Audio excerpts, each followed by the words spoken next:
Saya jadi ingat ada teman saya bikin partai. Saya tanya, ngapain lo bikin partai? Udah gabung yang ada aja. Saya cuma pingin dipanggil ketum katanya.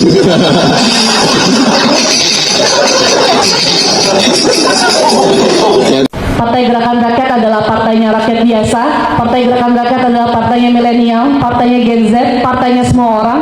Oleh karenanya kami ingin mengajak seluruh rakyat, seluruh kalangan yang menghendaki partai yang berintegritas, partai yang berasas musyawarah mufakat, partai yang gotong royong. Mari kita sama-sama lengkapi persyaratannya yang diminta oleh negara. Yakinlah ketika rakyat bersatu akan menjadi kekuatan yang besar. Tetap semangat, tetap solid dan optimis. Terima kasih. Salam Gerakan Rakyat. Hura, hadir untuk rakyat. Kalau kita hitung rata-rata secara umum aktivitas sosial dan politik Pak Anies Baswedan ada dua hal. Pertama, Pak Anies Baswedan itu masih cukup kelihatan aktif mengisi ruang-ruang diskusi publik di berbagai tempat. Salah satunya adalah di kampus. Termasuk juga misalnya Pak Anies Baswedan juga rajin menghadapi forum-forum diskusi di luar negeri, dan itu adalah sesuai dengan style politik Pak Anies Baswedan yang memang berlatar belakang intelektual, besar di dunia kampus, pernah jadi rektor. Jadi wajar kalau kemudian yang dilihat oleh publik, Pak Anies setelah tidak lagi jadi gubernur di Jakarta begitu banyak hadir dalam sebuah forum-forum diskusi, baik yang dilaksanakan oleh kampus ataupun kampus, baik di luar ataupun di dalam negeri. Dan di antara aktivitas sosial dan politik Pak Anies Baswedan itu ternyata rata-rata secara umum yang dilihat oleh publik dan itu dianggap sebagai sebuah tindakan politik nyata dan partisipatoris adalah membangun sejumlah jembatan yang disebut dengan jembatan titian persatuan di berbagai tempat. Beberapa waktu yang lalu kalau tidak salah Pak Anies Baswedan juga sempat meresmikan jembatan yang ada di Pandeglang di Banten sana, kemudian di Karang Tengah di Jawa Tengah, kemudian ada di Aceh Tengah beberapa waktu yang lalu. Jadi ada sejumlah jembatan-jembatan yang dibuat oleh Pak Anies yang disebut dengan jembatan titian persatuan. Itu tentu bisa di-tracking dari begitu banyak upload yang dilakukan oleh Pak Anies Baswedan di media sosialnya, khususnya di Instagram. Jadi jembatan titian persatuan itulah yang kita lihat dari jauh, termasuk dilihat oleh publik, salah satu aktivitas sosial yang dimiliki oleh Pak Anies Baswedan. Dari narasi-narasi yang berkembang yang di-upload oleh Pak Anies Baswedan, misalnya soal membangun jembatan di berbagai daerah, itu kata Anies Baswedan, setelah bagaimana tanggung jawab negara itu tidak tuntas, setelah bagaimana negara dalam banyak hal tidak hadir dalam persoalan yang dihadapi oleh masyarakat, maka sudah saatnya gotong royong, kerjasama yang terjadi antara warga negara itu adalah menjadi senjata utama untuk bagaimana membangun sebuah wilayah. Kata Pak Anies Baswedan, kalau tidak salah di IG-nya menyebutkan bahwa jembatan-jembatan yang dibangun itu bukan hanya membangun jembatan yang putus secara fisik, tapi membangun jembatan kebersamaan antar warga yang tentu saja sedang memperjuangkan bagaimana keseharian hidup mereka.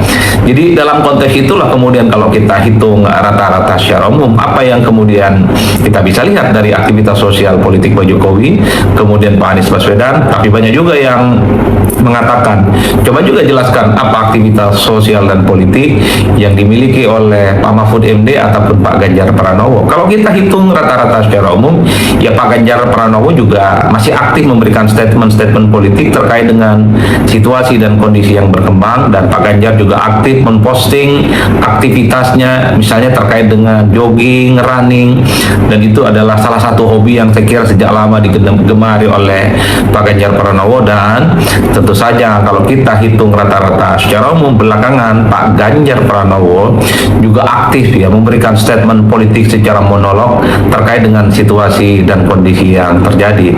Dan tentu di atas itu semua kalau kita hitung rata-rata Pak Ganjar juga aktif terlibat dalam urusan-urusan partainya, yaitu partai PDIP. Dan sebentar kita sekarang jangan menjadi yang dipinggirkan di kota, kita harus bisa menjadi pusat untuk kota-kota kita, karena sesungguhnya Islam ini tumbuh besar di dalam setting perkotaan.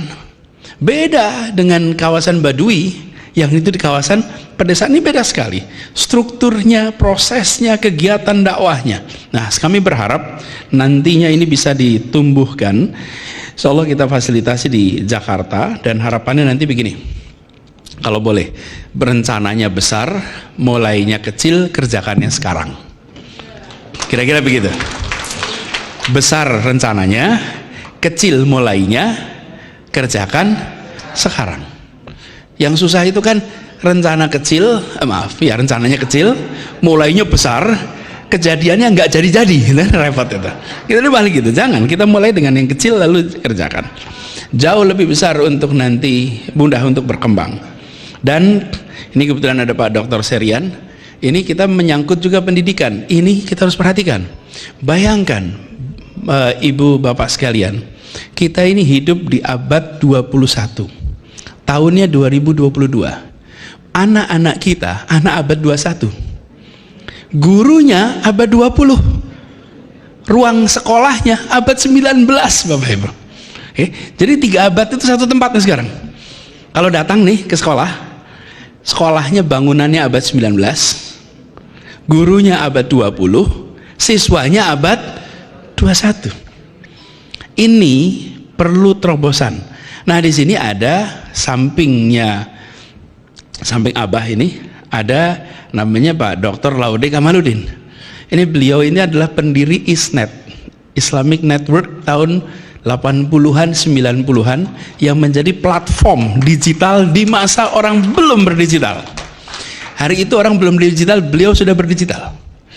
Itu kita semua yang pada sekolah itu tahu persis, ini gelombang pertama. Betul ya Bang Laude ya? Itu bergerak melampaui zaman. Pada saat itu tidak ada yang membicarakan tentang digital hari itu. Sekarang harapannya nih Bang Sama, mudah-mudahan bisa jadi bahan ini, bahwa sekarang 3 abad itu dikonversi jadi satu. Yang bangunan abad 19, gurunya abad 20, siswanya abad 21. Sekarang hikmah dari pandemi itu harus bisa dikonversi menjadi semuanya abad 21. Ini perlu terobosan, karena tidak mudah. Bagaimana kegiatan dakwah kita sekarang menggunakan bukan hanya aplikasi teknologi ini, tapi yang lebih penting adalah materinya. Ini Bapak Ibu sekalian, alat ini itu diproduksi oleh orang-orang yang bisa membuat aplikasinya, teknologinya, tapi isinya itu dibuat oleh orang kreatif, dibuat oleh orang inovatif. Kalau alat, halo teman-teman, jumpa bersama saya di Kacamata Dangi. Ini semakin menarik teman-teman ya. Kalau kita melihat bagaimana Caimin yang sok-sokan menyindir Anies ya beberapa waktu yang lalu teman-teman. Dan ya terlihat sekali Caimin ini ketakutan ya dengan Anies Baswedan sebenarnya. Dan apa yang terjadi per hari ini ya? Ya Caimin seperti menelan ludah sendiri teman-teman. Dengan ya, Partai Gerakan Rakyat yang dibangun oleh Anies Baswedan ini kemudian akan menjadi ancaman bagi partai-partai lainnya. Kenapa demikian? Karena gini, Anies itu adalah tokoh yang sangat terkenal teman-teman ya, sangat populer, biar bagaimanapun sudah menjadi tokoh nasional ya. Apalagi beliau pernah menjadi capres teman-teman, calon presiden 2024 yang lalu. Jadi masyarakat sudah mengenal Anies ya. Partai politik Gerakan Rakyat yang dibangun oleh Anies ini ya, ini akan menjadi sebuah simbol bahwa Anies itu adalah seorang pemimpin yang luar biasa. Saya yakin ya, Partai Gerakan Rakyat yang dibangun oleh Anies ini mampu teman-teman untuk bersaing di 2029. Ya walaupun lawan politik Anies tentu tidak mudah teman-teman ya. Banyak yang nyinyir, banyak yang tidak senang, apalagi para termul ya kan. Pasti takut dengan Anies Baswedan yang bakal menjadi calon presiden 2029. Ya, banyak sekali teman-teman.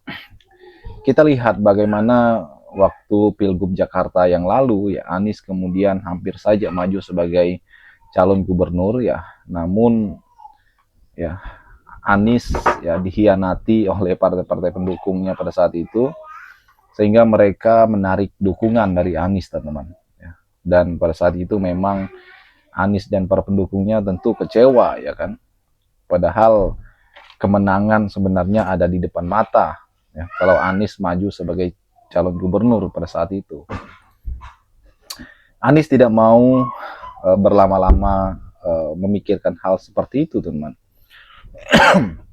Akhirnya Anies kan beralih atau mendukung Pramono Anung, dan terbukti, teman, ya, Kim Plus di Jakarta aja kalah ya dengan dukungan yang diberikan oleh Anies kepada Pramono Anung waktu di Jakarta. Akhirnya Pramono Anung menang, ya kan, menang telak, teman, 50% lebih. Itu artinya bahwa pengaruh Anies ini nggak kaleng-kaleng, pengaruh Anies ini nggak main-main, teman. Ya. Anies adalah tokoh yang sangat luar biasa. Bagaimana menurut kalian?